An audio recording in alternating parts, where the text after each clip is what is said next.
Some applications of trigonometry చాప్టర్లో exercise 9.1లో 8th some.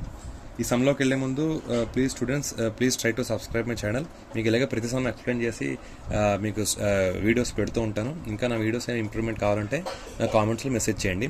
So please try to share to your friends. Okay, next a statue of 1.6 meter tall. Statue అంతా statue 1.6 meter, ఇది 1.6 meter tall.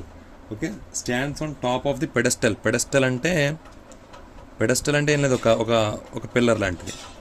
Okay, ఒక pillar. Pedestal అంటే pillar, ఒక pillar. From a point on the ground, ఒక గ్రౌండ్లో ఒక point నుండి. Okay, angle of elevation of top of the statue 60 degrees. ఈ టాప్ ఆఫ్ ది స్టాట్యూకి అంతా 60 degrees. Okay, and from the same point the angle of elevation of top of the pedestal is 45 degrees. ఇక్కడికి అంతా 45 degrees. ఇది 45, ఇది 60.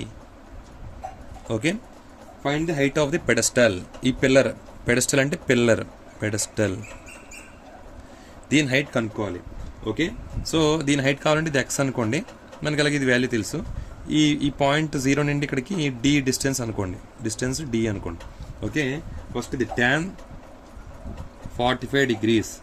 tan 45 equal to opposite side by opposite side అంత x by hypotenuse అంత d. tan 45 అంటే 1, అప్పుడు ఏమవుతుంది 1 equal to x by d, అప్పుడు డి ఈక్వల్ టు ఎక్సే కదా అవుతుంది. ఓకే, ఇది ఇలా ఉంచుకోండి. Next tan 60 equal to opposite by adjacent. Sorry, నేను హైపోటెనస్ అంటున్నాను ఫ్లోలోని, sorry, opposite by adjacent. Okay, tan value opposite by adjacent. Okay, so opposite ఎంత 1.6 ప్లస్ ఎక్స్ బై ఎడ్జసెంట్ ఎంత డి. ఓకే, tan 60 అంటే √3 equal to 1.6 plus x by d అంటే ఏంటి, మళ్ళీ x కదా, ఎక్స్ వేసేయండి. ఇప్పుడు ఎక్స్ ఇంటి పంపించండి, ఏమవుతుంది √3x equal to 1.6 plus X.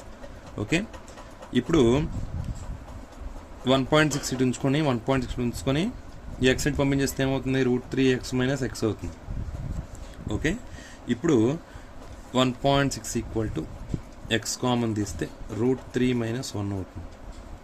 Okay, ఇప్పుడు దీన్ని మనం ఎలా రాసుకోవచ్చు, ఎక్స్ని ఇటు ఉంచేస్తే ఈ √3 మైనస్ 1 బయకి వెళ్ళిపోతుంది, అంటే X equal to 1.6 by √3 minus 1 అవుతుంది. ఓకే, దీన్ని రేషనలైజింగ్ చేయండి, √3 ప్లస్ 1 బై √3 ప్లస్ 1. ఓకే, ఇది ఇప్పుడు ఆన్సర్ ఏమవుతుంది 1.6 into √3 plus 1 by a minus b అంటే a plus b, a square minus b square అంటే √3 స్క్వేర్ మైనస్ 1 స్క్వేర్. √3 స్క్వేర్ అంటే 3 మైనస్ 1 2, √3 స్క్వేర్ అంటే 3 అవుతుంది, 1 స్క్వేర్ 3 మైనస్ 1 2. ఓకే, 0.8 క్యాన్సిల్ చేయండి, ఆన్సర్ 0.8 ఇంటూ √3 ప్లస్ 1. దీన్ని ఇంకా సింప్లిఫికేషన్ చేసుకోవాలంటే √3 అంటే 1.7 ప్లస్ 1 చేయండి, దాని ఇంటూ 0.8 చేయండి, అవసరం లేదు. ఇది 0.8 ఇంటూ √3 ప్లస్ 1 మీటర్స్, ఇది answer. Subscribe my channel. Thank you.